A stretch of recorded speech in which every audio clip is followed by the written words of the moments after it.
Joining us on the line now is our CAA women's basketball insider, Monica McNutt. Monica, how are you? I am fantastic. Boy, do we have plenty to talk about, Bobby. Absolutely. We have lots to talk about today, and let's begin with the defending champs, the Towson Tigers. A very slow start from them, even in non-conference play and the beginning conference play, but boy, have they turned it on. They absolutely have. They're on a 4-game winning streak. They are looking fantastic. Coach Richardson is doing a great job. If you don't know these names, you might want to familiarize yourself with them. One, Kiana Jeter, and then Nukaya Mayo. They have both been tremendous for this Tiger squad.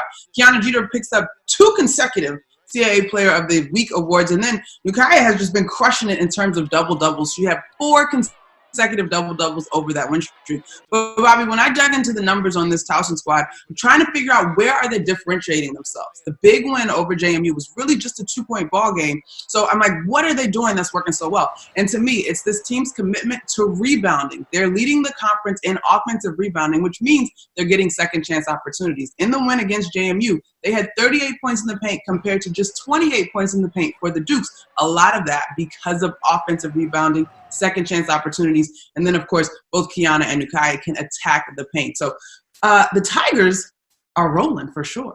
Another team on a 4-game winning streak right now is the Drexel Dragons. And, of course, the Dragons were the runner-ups last year in the conference tournament. What have you liked from them during this winning streak?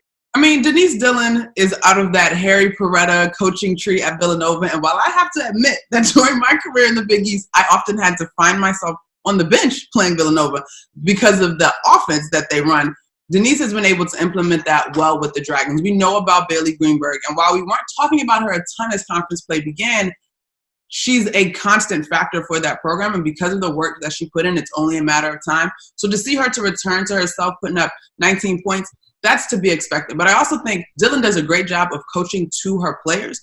Yes, she has a system, but she also finds ways for her teams to work within the system. This is still a group that gets up a ton of three-point shooting. They're shooting about 30% from behind the arc. But I think when you have to keep teams honest because you can score both outside and inside, it's only a matter of time.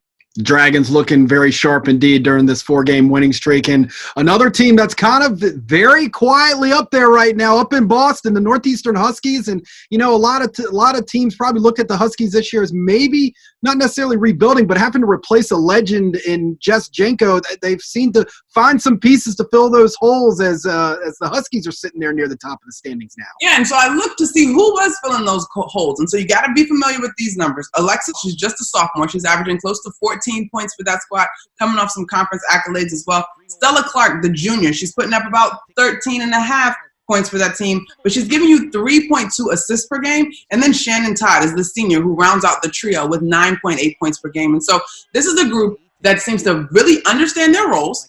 Coach Kelly Cole now in her 6th year leading the Huskies.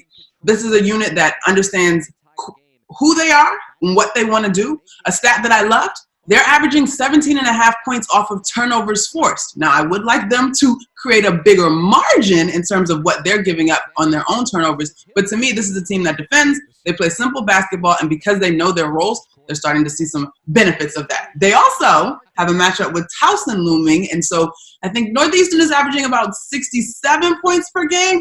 Towson's averaging like 69, so that could be a shootout. We could be in for some fun basketball.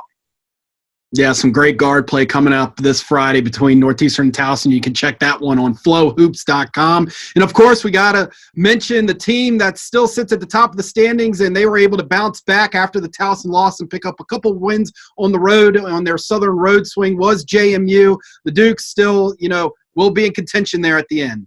100%. And I don't think if the Dukes don't lead a conversation, it's reason to be alarmed. Because they know about the leadership that they have there, and Kamaya Smalls and Kayla Cooper-Williams.